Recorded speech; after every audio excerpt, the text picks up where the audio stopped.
everybody, it's Jo Parr, founder of the Ladies Working Dog Group. Are you feeling stuck with your gun dog training? Trust me, you're not alone, and that's exactly why you need to be here. Every week, we're bringing you the best tips and hacks to make training your gun dog easy peasy.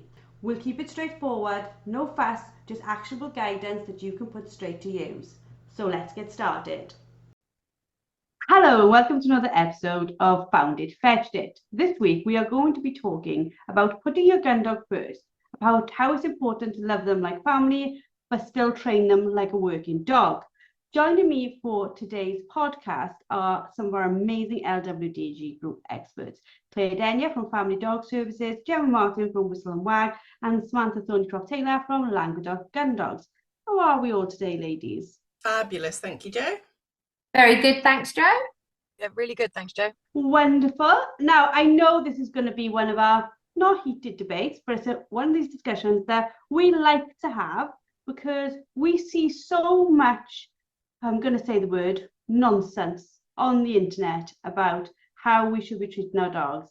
And I think a lot of people are getting misguided and misinformed. We talk loads about you don't know what you don't know, and nobody sets out intentionally to go the wrong way with a gun dog, but sometimes it happens to what we read rather than what we learn.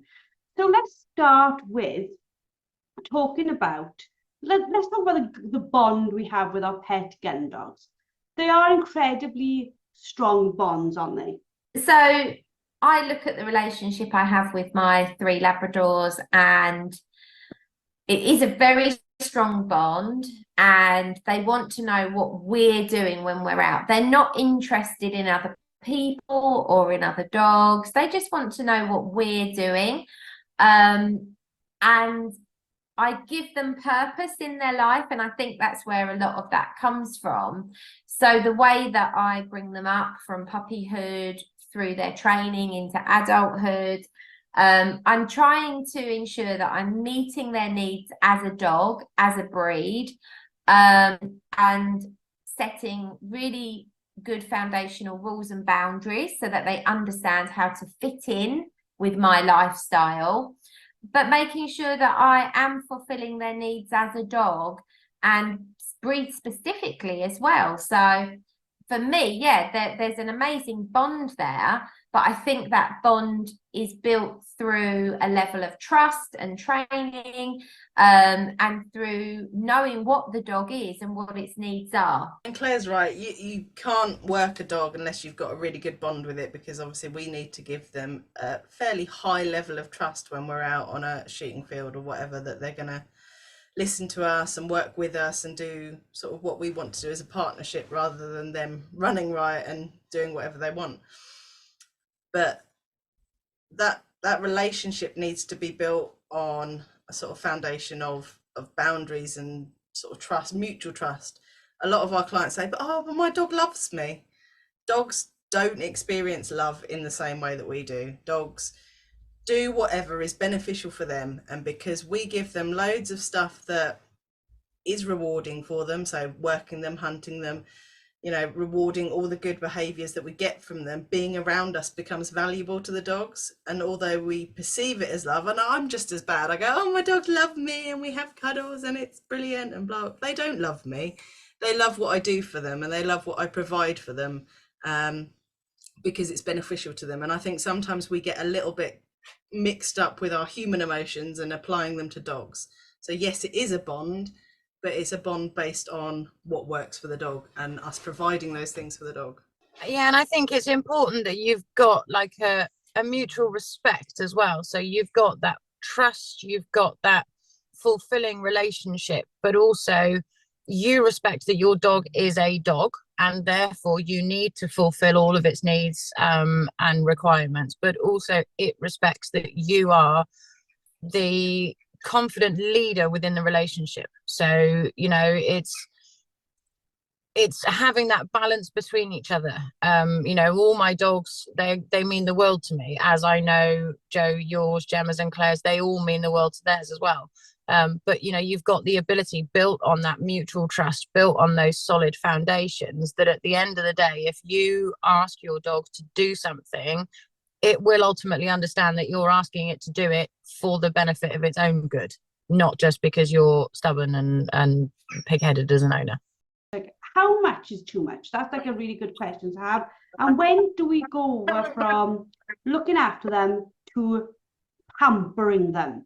And I think a lot of this comes down to experience, knowing what the dog is, understanding the breed, and getting off on a right foot from day one. And we've talked about this sort of thing on other podcasts before, where we've sort of said that sometimes people will be advised to let the dog be a puppy or let the dog be a dog because it's so young. But most of the dogs that the ladies in our membership and the majority of my clients' dogs live in the home. So they have to have rules and boundaries put in from day one. It can't wait until they're 5 or 6 months of age and then start putting that stuff in. It has to start from 8 weeks of age. When that puppy comes into your home, you have to show it how to fit in with our lives, how to fit in with society, how to be a sociable, well-mannered dog.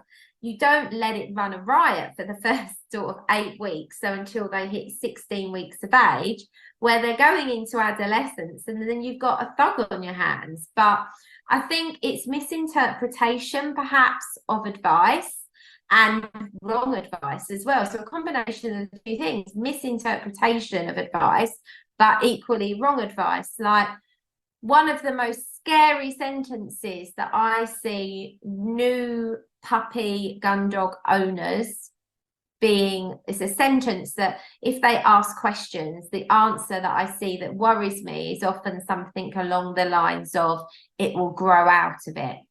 Well, no, it won't grow out of it if it's rewarding to the dog. The dog, as Sam just touched on, the dog will do what is rewarding to the dog, whether or not that fits with your lifestyle or not. So if somebody interprets that and goes, so I can't touch the puppy for the first however many weeks, I've got to let it be a puppy and it will grow out of that. Well, imagine the amount of behaviours that dog could be doing within that short period of time that it finds self-rewarding, and you've then got to try and undo that. So for me, it starts immediately. Absolutely, it starts for me immediately as well. You know, you've got to get that good grounding, that foundation. You've got to start the way that you mean to go on. And I think Claire's hit the nail on the head there. A lot of it is misinterpretation. You know, and I hear a lot, certainly a few years ago, maybe not so much now, but people would come to me with a 12-month-old dog and say, right, now I've been told that we need to start gun dog training. And I'd say, okay, well, what sort of things have you done so far? And they said, well, we were told not to let it off the lead for the first 12 months. So you're now looking at a dog that is in or just passing adolescence, that has no recall, has never experienced anything exciting beyond the length of the 3-foot lead. And we're trying to teach it some quite advanced skills with next to no foundation. So, you know, I think you've really got to make sure that you do understand what people are saying. It's easy for someone with a lot more knowledge or a lot more experience to say something and not really realize that actually the bare bones of it could be taken completely the wrong way by someone with not as much knowledge or experience as they do. Yeah, and I think sort of it's confusing for people, isn't it? Because there's all these terms that float around on what we should be to our dogs. So are we an owner? Are we a pet parent? Are we a dog guardian? Are we I forget what some of the others are, a human companion or a caregiver? It's like, we are owners of dogs, aren't we? At the end of the day, let's be really blunt about that. They are classed as objects in law and property, so we own them. And that doesn't mean that we've got to be horrible to them and do nasty things to them and be a dictator, but we need to be that leadership figure to them. If you want to call it a parental role, that's absolutely fine, because actually I think some people parent their children a lot better than they do their dogs. And I think if you applied some of the stuff that you apply to your children to your dog, the dog would be much better behaved. The children have much clearer boundaries, but the dog seems to get away with a lot more. But it's the same sort of guidance that we need to offer our dogs. so that we set them up to be sort of well-rounded pups going on to adult dogs as they move through their lives. But yeah, don't get sort of het up with whether you're a guardian or a companion or anything. You just need to be a consistent leadership figure to your dog, whatever you call it. I absolutely agree with you, but I think as well what's happening, all these ideas of like, let the dog alone, let it be a pup, don't do anything with it 12 months old, blah, blah. They all came from a very different time when pups grew up in kennels. So it was very easy for me and my dad to leave pups alone until they were 6 months old, because they would go out as a group, they would follow the group, and the group would train them some of the rules along the way. So they learned boundaries from the rest of the group. The group was staying close, they stayed close, etc., etc. So we're taking all those old principles, kennel principles, and then we've got this whole new era of my dog's my baby, and they're like merging into this, well, it's just mess, isn't it? And I think as well, this idea that we are humanizing the dogs, like the whole word, like I've written it down, I've spelled it out so I can say it right, but like this whole anthropomorphism, humanizing a dog is not a human. So what do you think, ladies, is causing us to feel we need to humanize them? I think some of it comes down to, I don't want to be too controversial here. I think, but I think I will. I think quite a large amount of it comes down to people's perceptions of words. Like Gemma just touched on the word leadership there. A lot of people will be like, oh no, you can't use that word, or that you can't punish the dog, or that you can't correct the dog, and you must give the dog choice, and all of these things. If you think about that terminology, and then you put into that perhaps some people believe that you have to give dogs choice and that you can't force them to do anything, and so we're going down this rabbit hole then of very bad training ideas, instead of just saying to the dog, look, this is how it is, this is what I want you to do, this is what I don't want you to do. Why do we need to make that more difficult than that? And I think then what's happened is that terminology being abused. That's how I see it. I think, because I do use the words correction, and I do say things like that to my clients, because I'm not going to steer away from that, because the minute we steer away from using that kind of terminology and say that dogs need choice, we're trying to suggest that the dog should have options in its life, like a human has options in its life as it grows. Well, that's not how it is for a dog, is it? The dog, for its entire life, lives with us, is fed by us, is provided everything it needs by us. It doesn't get to 4 years of age and go, thanks mum, I'm moving out now to go and live on my own. It's ridiculous to even think that we can try and use that.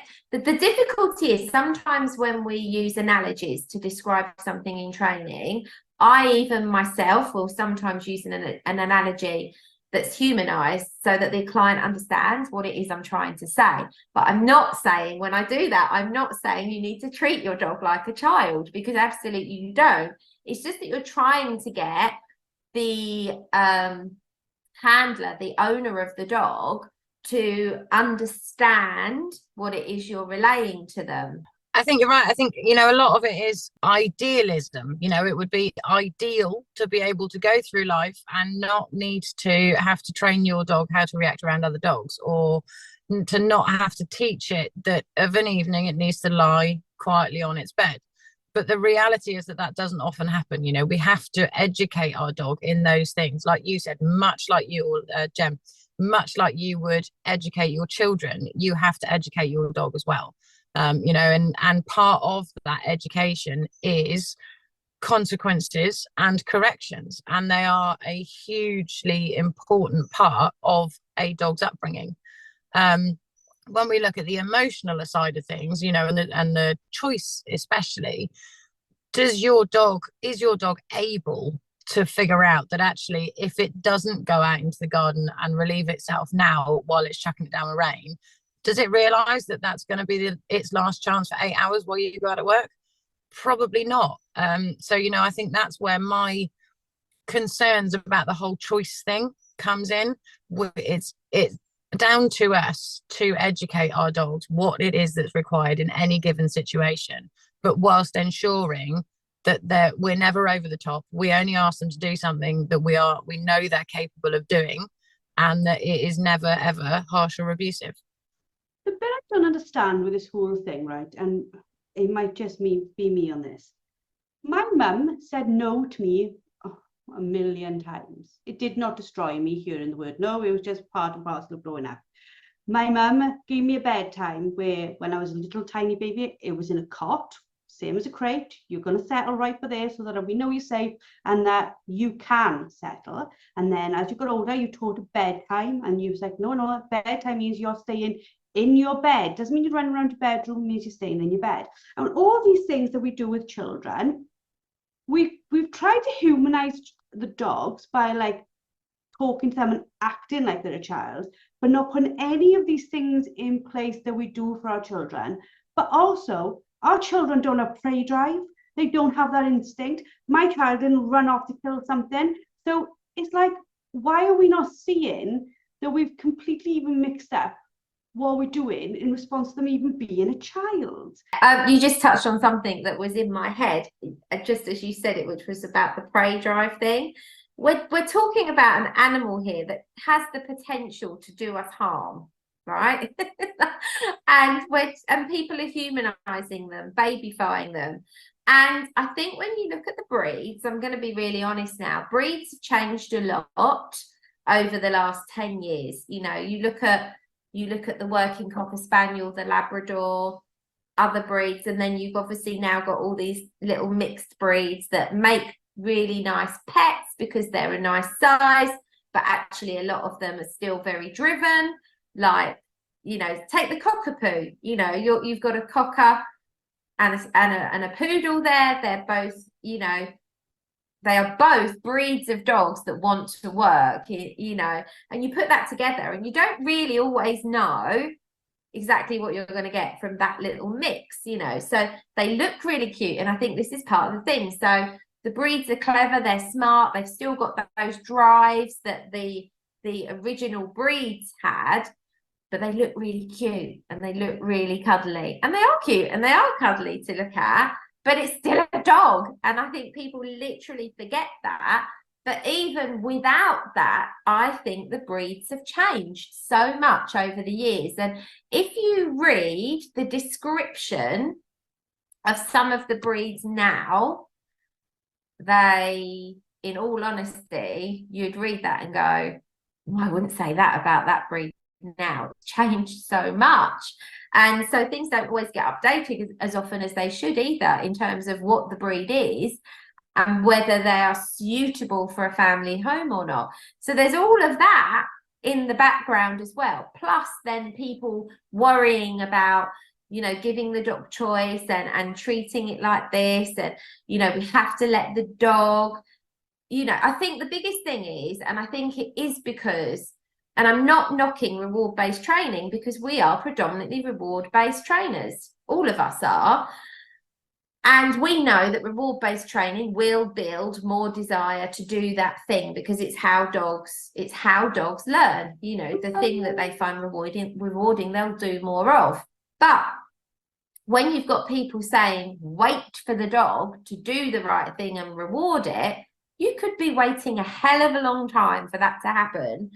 And maybe it won't happen, because it might be that the other thing the dog's doing, it deems more rewarding than the thing you're waiting for it to do. So we can't communicate that verbally to a dog and go, oh, that thing you're doing, well, I'd rather you didn't want to do that and didn't want to chase that squirrel. I'd much rather you came and cuddled on my lap. I mean, the world's gone crazy. I can probably put my hand up and say I have to fight myself with Meg's little push on to remember it's a dog. And I really do, because it has this haircut that makes it look like a teddy bear. It's cute like a teddy bear. It's got this little like she trims all his eyes, so he just looks like a teddy bear, and he's so cute and he's so lovely. But, and I will be honest, and I'm sure anyone who's got one of these poo crosses will say, like you guys told me before he even came into the house, he can be a little asshole. And like literally, he will go out of his way. His behavior reminds me quite a lot of a terrier. It's like, I'm doing this. This is mine. I'm going here. He's not laid back like the spaniels are, as in when you tell him off, he doesn't take it like a spaniel does, where he goes, oh, sorry, I didn't really mean to do that. He just goes, yeah, whatever you think. I don't give one pop. I try not to make this an explicit podcast. But I think then this whole like social media making these poo crosses, and I think they are the poo crosses, seem so lovely, so wonderful, so friendly, so teddy bear like. We see pictures of them wearing jumpers and everything.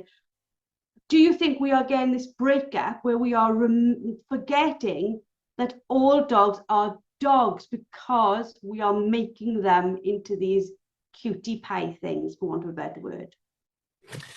I think that's probably part of it. We're seeing more and more dogs that are not looking like dogs. They're looking like a teddy bear in clothing, or they're looking like a child that's all dressed up. And I'm not saying that's the primary reason, but I certainly think it adds to what is becoming a big problem. I think we as a race, the human race, have failed to realize in a lot of respects that the dog actually is happier if it has an understanding of where it sits within your family, and we see it when children get older. They try and push boundaries. They try and say, no, I'm not going to be home at 11 o'clock tonight. Or actually they decide that they're going to walk through the door at 11:30 and take the consequences. And to a large extent, it's part of growing up. It's learning what you can and can't do, and what you can push and what's just not allowed.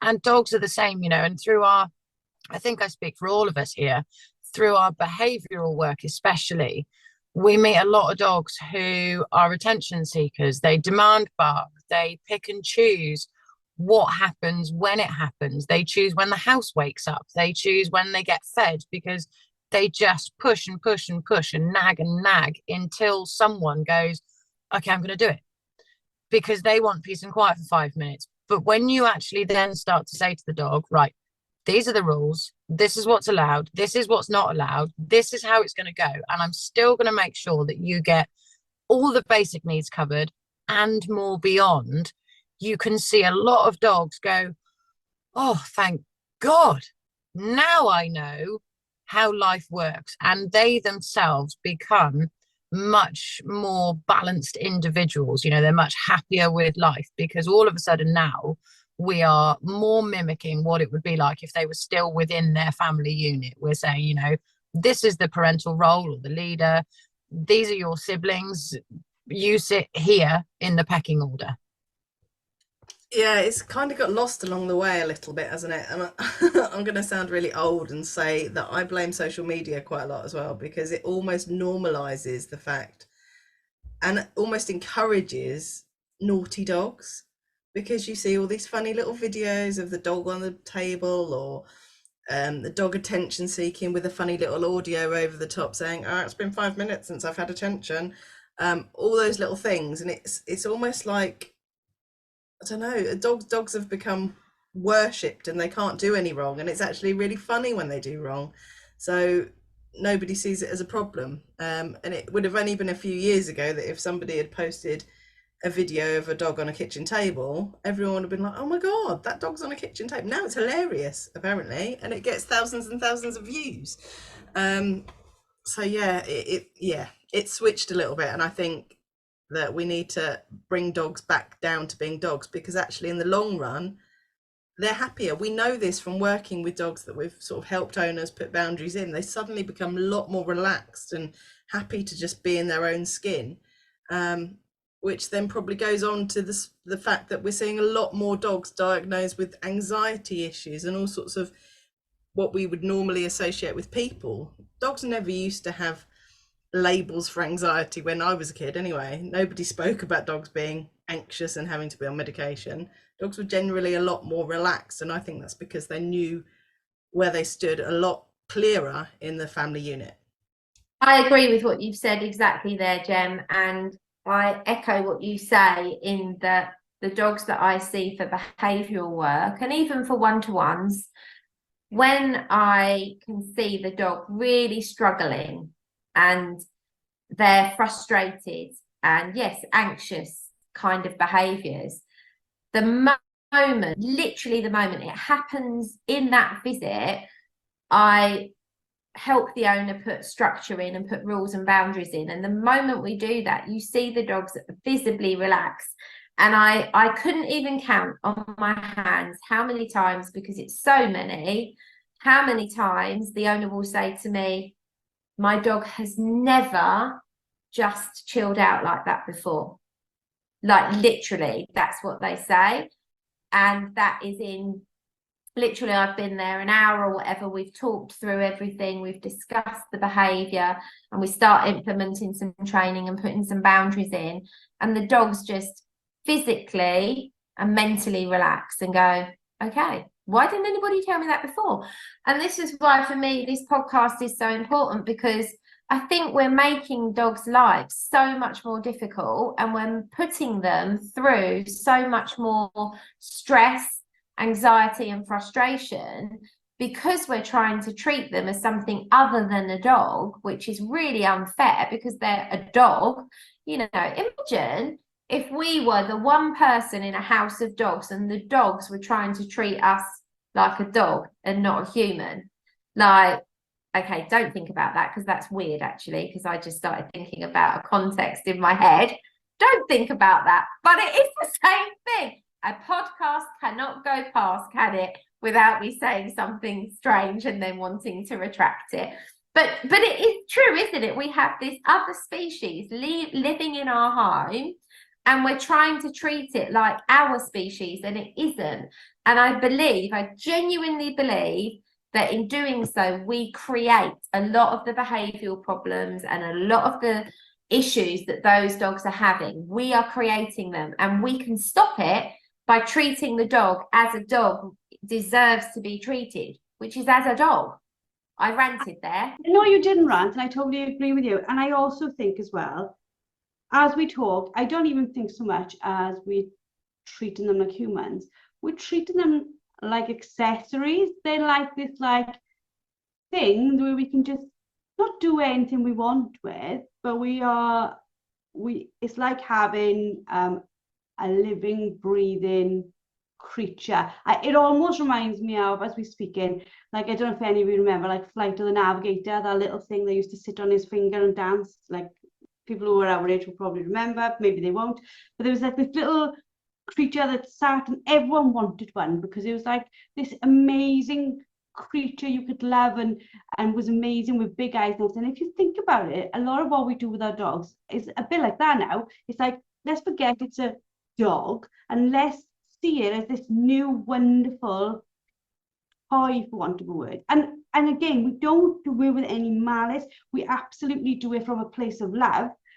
But what we don't really understand is our love is misplaced for them. They don't need us there. I think we need to keep on remembering they are working animals with specific needs and instincts. And I'd love to say we don't do this to cows, but now have you seen like the miniature Highland cow? Everybody wants one in their garden. And I'd like to say we don't do it to, like goats, but you've got these like tiny little goats people got. I think we all want the cute creature.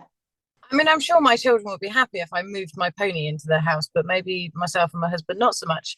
But, I think it is what you just said there, Joe, our love is misplaced. And I think that does actually kind of sum it up quite well. It's often our perception that, if we don't invite our dog onto the sofa, if we don't allow our dog to invite itself onto the sofa next to us, if we just keep it on its bed on the floor, and don't get me wrong, the bed is fluffy, it's cushioned, it's probably a better memory foam mattress than my own mattress is, but because it's on the floor, there's this perception that actually that's not fair for the dog. Whereas if we, like Claire said, remember it's a dog, and remember that it doesn't need to be snuggled up on the sofa with us. You know, next week, are we going to start putting it a glass of wine out next to it so it can really feel like it's one of us? I don't know. I personally, I think that's a really bad idea. There'd be less wine for us to start with.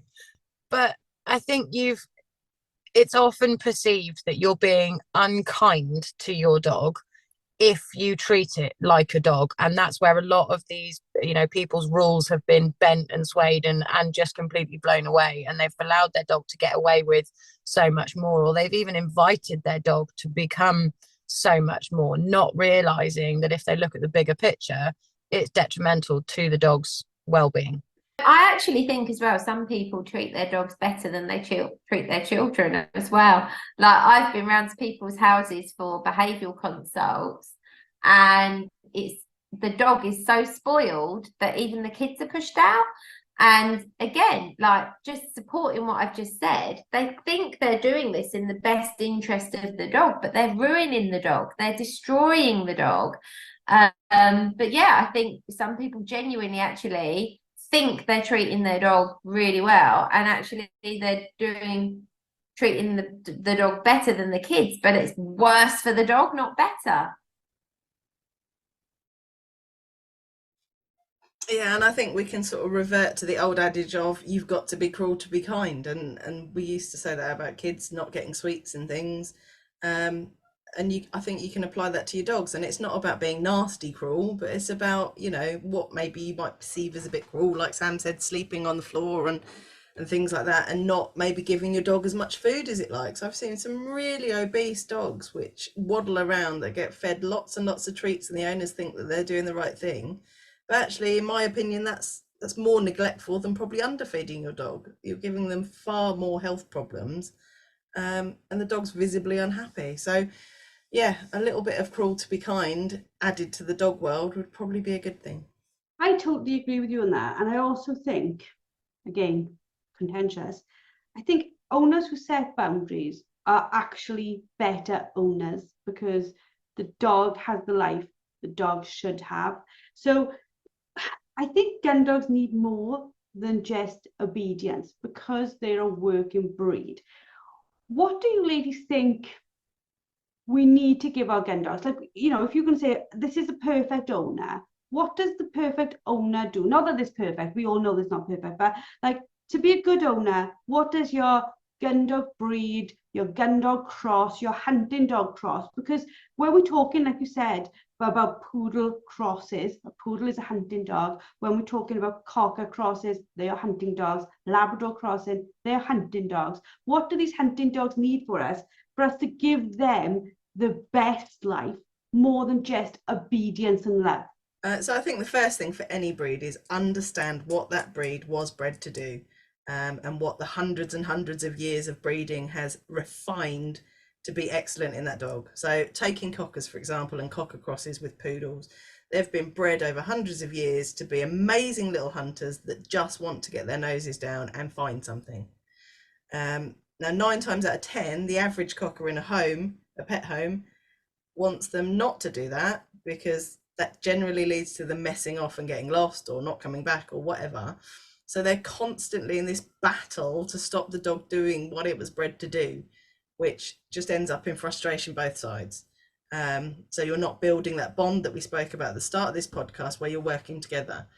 And I'm not saying that everyone with a cocker needs to take it on a shoot and do that, but they need to understand what that dog's drives are and have some appreciation of how they can work with those drives to actually form that bond. You don't have to go on a shoot, but hey, why don't we play hunting for tennis balls when we're out? Why don't we try a bit of scent work with our dogs? Why don't we use their brains and do some training that they really desperately want, and fulfill some of those needs, so that we can live harmoniously together and not have this constant, like, I don't want you to do that, but I do. Gun dog training isn't just for people that want to work their dog on shoots, you know, especially in the lower levels of our gun dog training, so like the beginner level and the novice level and even the intermediate level. I would say probably 50-50 split a lot of the time of people that want to go on and work their dog, and people that are purely doing it to have an enjoyable hobby with their dog that taps into those innate behaviors that does actually give the dog satisfaction of life as well. And it's not until really it gets to the more advanced and working levels that I find the majority of the clients want to work their dogs or are working their dogs. But some of them people are people that had said to me like a year before, when they were a beginner and novice, they were never going to do that, but got hooked on doing it. And so they've enjoyed the journey of the gun dog training with their dogs so much that they've wanted to then take it further. But not everyone has to. It cannot be on your radar at all to want to work your dog. But doing gun dog training and using that as an outlet for your dog and as a hobby for you to enjoy together is an amazing way of building a bond with your dog.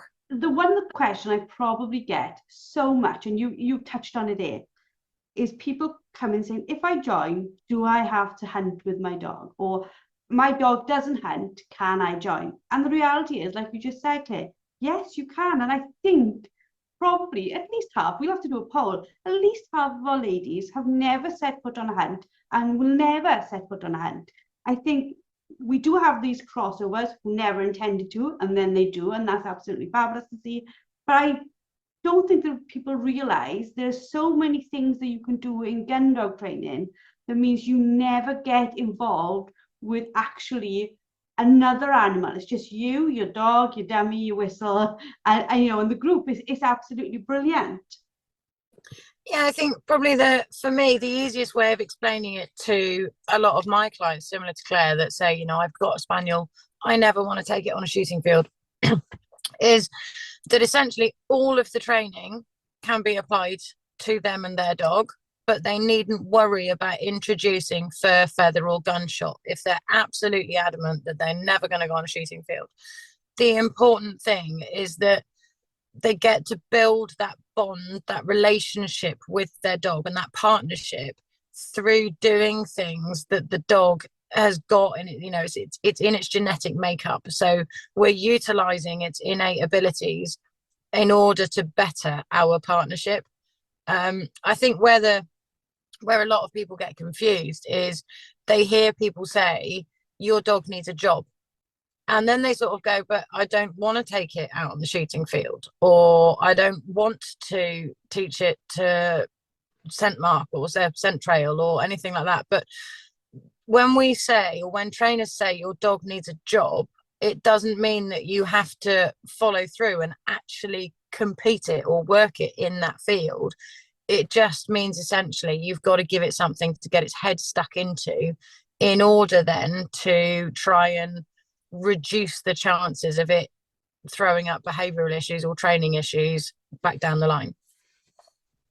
Well, ladies, as always, this has been a fantastic podcast. I think we've touched on some wonderful topics and some real key takeaways for our listeners to think about. And certainly things around the idea of terminology abuse. And that's what it is. I think Claire said it. It's an absolutely perfect way of describing what's happening at the moment. You know, we talk all the time about that you need to be the leader for your dog, as Sam's touched on, and you need to be a leader for your dog that your dog looks up to, and you need to embrace that. There is nothing wrong with guiding your dog the same way as the people, you know, your parents, your grandparents, whoever guided you from, you know, being a child to being an adult. We need to do the same for our dogs.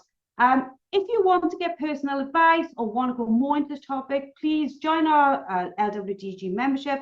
Trust us, it's the friendliest, most helpful place out there for people who are really serious about doing the best for their gun dogs. And like Sam just says, you do not need to worry about introducing fur, feather, or shot. If that's somewhere you don't want to go, Sam, I'm going to keep that and like memorize that line to my mind. If something you don't want to do it, you don't have to do it. You will still get absolute help. To wrap this up, ladies, is there any other sort of like top tips we can give people for making sure they can continue to love and enjoy their gun dog or the gun dog cross, but also be a good owner to them? Common sense. Use your common sense. If you hear something or read something and it doesn't feel right, it probably isn't right. Remember, educating your dog should never be abusive or harmful. However, you do need to understand your breed and give it education to get through life. And you do need to set your rules and boundaries and do an activity with your dog that will fulfill its needs as a breed. Fantastic. So thank you to our experts, as always, for being incredible. We are grateful beyond belief to have you all. You make every single day easier for all of our members. So if you're a listener and you're ready to be the best owner and trainer you can be for your gun dog, just join us. We can do this together. Until next time, keep training, keep enjoying your dog, and we'll see you all next week. That's it for today's episode. A massive thank you for tuning in. Don't forget to head over to the LWDG and sign up for our membership. Get access to expert-led training, a wonderfully supportive community, and the resources you need to become a confident and skilled gun dog trainer. Let's take this journey together, because no woman should have to train her gun dog alone. We'll see you all next week.